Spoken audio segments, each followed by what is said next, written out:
অফারে বা ডিসকাউন্টে পশু ক্রয় করে সেই পশু দিয়ে কুরবানি করা কি জায়েজ হবে? নাহমাদুহু ওয়া নুসাল্লি আলা রাসূলিহিল কারীম, আম্মা বা'দ। বিসমিল্লাহির রহমানির রহিম। অফারে যে পশু বিক্রয় চলছে কোরবানির উদ্দেশ্যে, কিছু শর্ত সাপেক্ষে এটা জায়েজ হতে পারে। অফারটা যদি এরকম হয় যে যেটা হাদিয়ার মতো বা হেবার মতো, আর ব্যক্তি কোরবানির পশু খরিদ করবে কোরবানির জন্যে, মূল্যে যদি ডিসকাউন্ট করা হয় সেটাকে আমরা হেবা হিসেবে ধরে নিতে পারি, সেটা জায়েজ। এ ব্যাপারে বাদায়ুস সানায়েতে স্পষ্ট এসেছে, ওয়ালা ওয়াহাব আলী রাজুলিন শাতান ফাদাহহা বিহাল মাওহুব লাহু আজজাআতহু আনিল উদহিয়াতি লিআন্নাহু মালাকাহা বিল হিবাতি ওয়াল কবজে ফাসারা কামা লাও মালাকাহা বিশশিরা। অর্থাৎ হেবা হিসেবে যদি কেউ কাউকে কোনো পশু দান করে আর সেটাকে সে যদি গ্রহণ করে এবং কোরবানি করে, সেটা জায়েজ। এটা সেরা বা ক্রয় করার মতোই। অতএব অফারটা যদি হয় মূল্যের ডিসকাউন্ট, তাহলে আমরা এটাকে জায়েজ বলতে পারি। কিন্তু অফারটা যদি এরকম হয় যে একটা বড় সারের সাথে একটা বাছুর দেওয়া হবে, এখন সেটাও যদি ব্যক্তির কেনার উদ্দেশ্য হয় শুধুই কোরবানি, অফার পাওয়া নয়, তবুও সেটা জায়েজের মধ্যে পড়ে, কিন্তু এটা তাকওয়ার খেলাফ।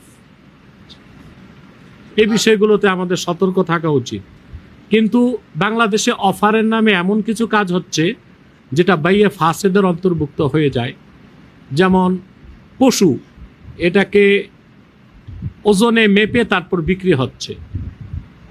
তো এখানে গরার, ধোকা কিংবা বাইয়ে মাজহুল যে কারণে নিষিদ্ধ হয়, সে কারণ পাওয়া যদি যায় তাহলে এটা বাইয়ে ফাসেদ হিসেবে গণ্য হবে। এইরকম অফার গ্রহণ করা উচিত হবে না। আমাদের সমাজে অনেক ফ্যামিলিতে দেখা যায় স্বামী সামর্থ্যবান না হলেও ওই ফ্যামিলির স্ত্রীরা সামর্থ্যবান থাকে। তো এক্ষেত্রে একটি প্রশ্ন আসে যে নারীদের উপরও কি কুরবানি ওয়াজিব হবে?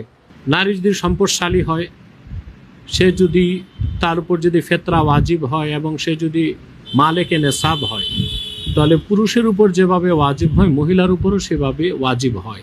কারণ রাসূল করিম সাল্লাল্লাহু আলাইহি ওয়াসাল্লামের হাদিস যা ইবনু মাজাতে এসেছে, আহমদ ইবনু হাম্বাল তার মুসনাদেও রাওয়ায়াত করেছেন, রাসূল করিম সাল্লাল্লাহু আলাইহি ওয়াসাল্লাম ইরশাদ করেছেন, মান কানা লাহু সাআতুন ওয়া লাম ইউদাহি ফালা ইয়াকরাবান্না মুসাল্লানা। আমার উম্মতের মধ্যে যে ব্যক্তির সক্ষমতা আছে কোরবানি করা, সে যদি কোরবানি না করে সে যেন অবশ্যই আমাদের ঈদগাহে না আসে। এখানে সম্পদশালী নারী কিংবা সম্পদশালী পুরুষকে ভাগ করা হয় নাই। আর আল্লাহ তাআলা কোরবানি কবুল করার ব্যাপারে বলেছেন, ইন্নামা ইয়াতাকাব্বালুল্লাহু মিনাল মুত্তাকিন। আল্লাহ তাআলা কোরবানি কবুল করেন মুত্তাকিদের পক্ষ থেকে। অতএব এখানে মুত্তাকিদের মধ্যে নরও আছে, নারীও আছে। অতএব নারী যদি সম্পদশালী হয় তো তার উপরও কোরবানি ওয়াজিব হবে। আমাদের সমাজে দেখা যায় অনেকে বাবা মা কিংবা দাদা দাদি মারা যাওয়ার পর তাদের পক্ষ থেকে কুরবানি করেন। এই বিষয়টি কোরআন সুন্নাহর আলোকে কতটুকু শরীয়ত সম্মত? নেককার ব্যক্তিবর্গ যারা পূর্বপুরুষ, পীর মাশায়েখ, আউলিয়া কেরাম যারা দুনিয়া থেকে বিদায় নিয়েছে, তাদের পক্ষ থেকে কোরবানি করাও জায়েজ এবং এটা সরাসরি সহিহ হাদিস দিয়ে প্রমাণিত।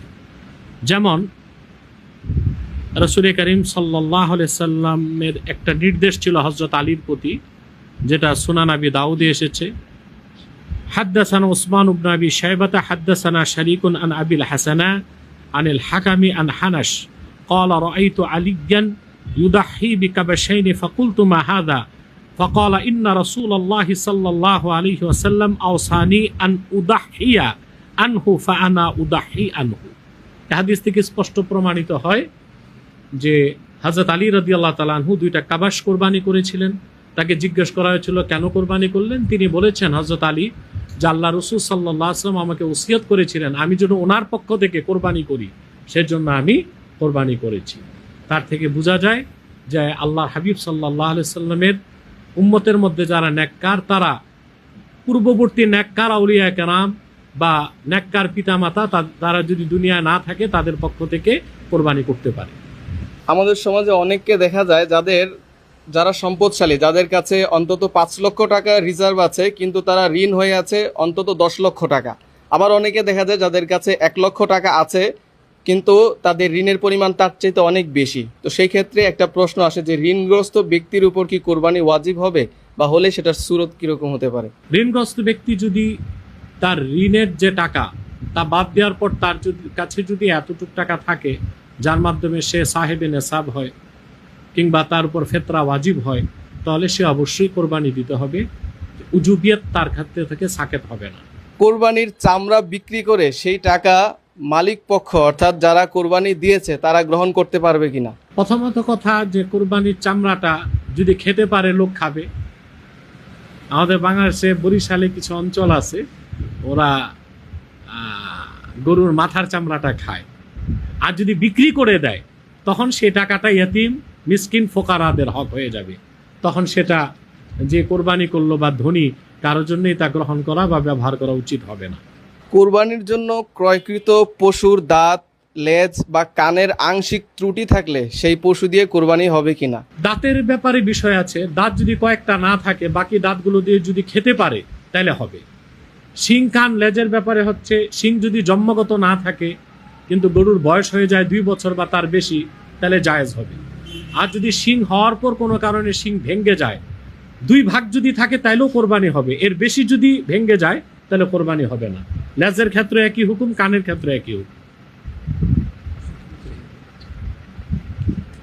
আরেকটি জরুরি প্রশ্ন যে আম্বিয়ায়ে কেরামদের নামে কিংবা পীরের নামে কোরবানি করা যাবে কিনা? মানে পূর্ববর্তী আম্বিয়া কেরাম তাদের পক্ষ থেকে কিংবা আউলিয়া কেরামের পক্ষ থেকে কোরবানি করা যাবে। আমরা একটা জিনিস বুঝি না, নামে না, পক্ষ থেকে।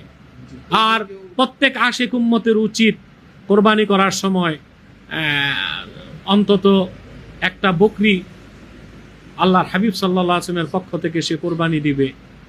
আশিক উম্মত যে সে যদি গরু কোরবানি করে তো 7টা নাম দেওয়া যায়, সে আল্লাহর হাবিব সাল্লাল্লাহু আলাইহি ওয়াসাল্লামের পক্ষ থেকে কোরবানি দিবে।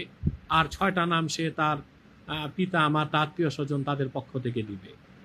এটা প্রত্যেক ইমানদার আশিক উম্মতের তাকওয়া হিসেবে আমি মনে করি উচিত।